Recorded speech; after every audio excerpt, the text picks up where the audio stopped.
All right, how's it going, everybody?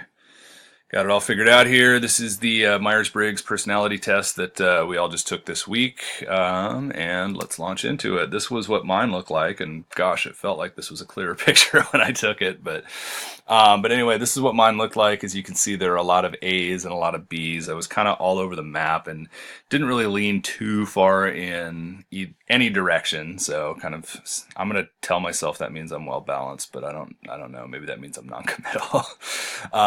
Here's one where I definitely my own personality type was not particularly clear. I had five on each side, so some people have called this a ambivert. Um, Other people you might hear it referred to as an introvert extrovert, which I think that I am. I'm kind of right down the middle.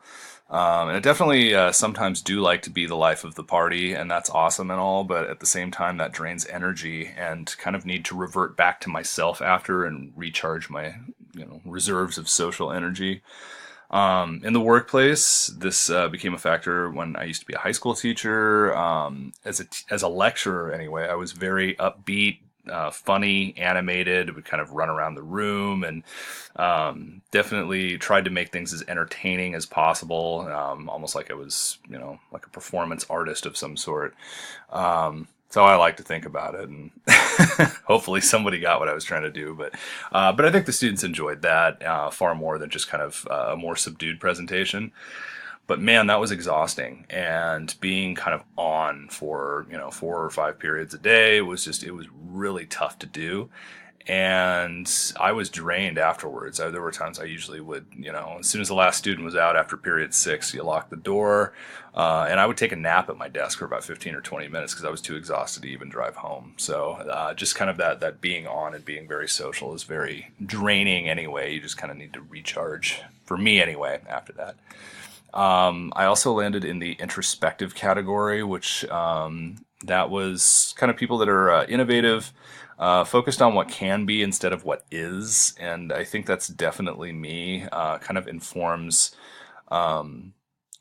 progressive politics. Kind of need to push forward the definition of rights.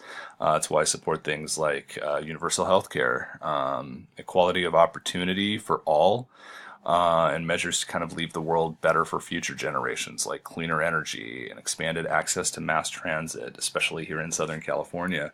Kind of like to ask, if this can't be done, why not? Why haven't we considered it? What roadblocks are in our way? So I'm definitely somebody that likes to focus on the future. And the good part of this is that these are the type of people that help to push things forward in the workplace as well. Um, Also landed in the tough-minded category, which kind of the first thing that people like to think is kind of like the drill sergeant or angry football coach barking orders at people. I like to think of it more so as really focusing on solutions, being clinical, methodical, making tough decisions, which, let's face it, if you're going to be in any sort of managerial capacity, you're going to have to make some tough calls here and there. As a teacher, sometimes you have to be tough with students for disciplinary reasons. Sometimes with parents upset about grades, upset that they didn't think that it was fair what their student got, or that my student is going to be on a football scholarship and needs this class to pass, and you need to say, well, that also means that work needs to be turned in order to pass that. And I'm very happy that your student is going somewhere, but he needs to remember that there are obligations that need to be fulfilled here as well. And sometimes people, if they are kind of overly emotional, will give in to emotional appeals. And sometimes you have to be tough-minded and say, no, that's not the way that this works. As a manager, it means tough conversations about performance. Sometimes it means terminating employees. I've fired people before, and that's, it's not fun really for anybody involved, but it's something that needs to happen sometimes for the benefit of the workplace as a whole. In my current job as a real property appraiser for the assessor's department, it means leveling with people who are probably going to see their property taxes go up as a result of my coming out there. And that's, you know, it's just part of the job. Sugarcoating it usually doesn't help. Saying, sometimes if you are kind of too overly on the emotional or friendly side, that you really don't want to deliver bad news to people and say, oh, well, it's probably not going to be that much. Well, you can't really say that because one, you don't really know what they consider to be that much. So sugarcoating just doesn't work. Sometimes you have to emphasize that part of my job is to ensure that things are done fairly and uniformly applied across the board, and that it's unfair if some people don't get that and other people do, and it's my job to make sure that that this is done as fairly as possible. And some people respond to that and kind of come down a little bit, and some kind of wind up barking like this guy, but again, just part of the job. I landed in the probing and perceiving category, whatever we want to call it. These are people that definitely kind of prefer to think deeply about a situation before jumping into a decision. And that's definitely me. People that like to keep their options open as long as possible before locking into anything. And I think that's definitely the case. I mean, these are for example, in my personal life right now, I'm in the process of buying a car, and this has been an ongoing process, and I've been going back and forth and looking at different, reading up on all these different models and trying to decide, okay, do I want to sacrifice 2 miles per gallon here because of, this engine versus this one and this style, which one is going to give us the most cargo room, and all these various questions, and you get pulled in so many different directions because that is kind of an investment. It's a decision that you're going to live with.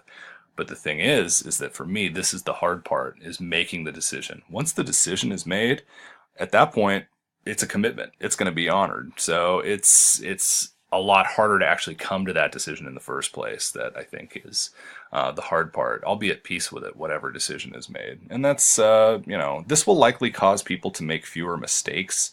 But it can cause paralysis by analysis, where you are just over concerned with analyzing something and paralyzed to where you can't act. So sometimes it may take having somebody else that can come in with a different personality type and look at things a different way to kind of help settle your mental tie, I guess.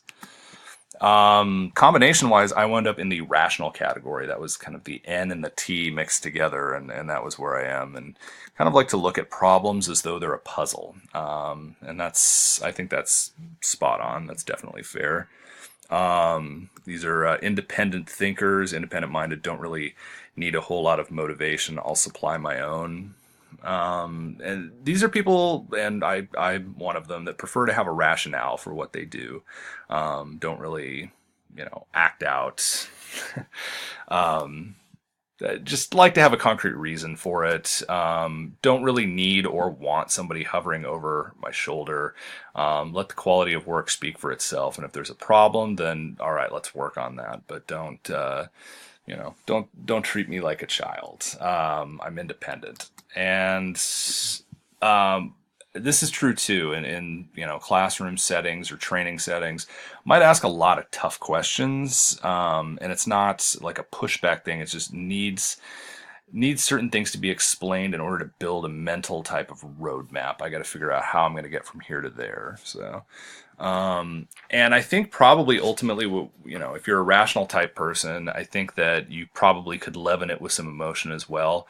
Rational mind approaches knowledge intellectually, thinks logically, and uses past experience, uses facts and research as well as planning, really focused.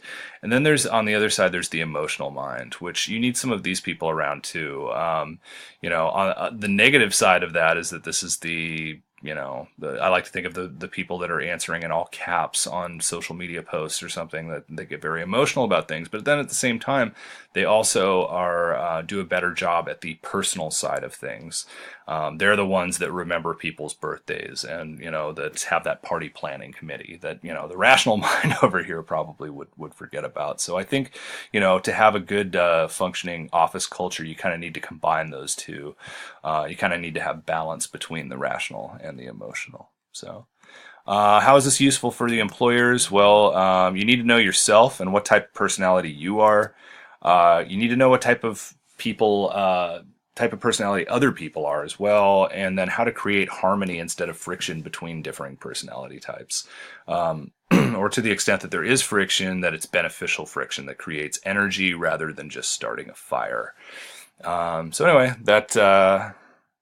a good manager is going to understand this and not try to use one size fits all approaches to try and treat everybody the same, and really try to focus on what's going to motivate various people. So anyway, thanks for watching. See you guys next week.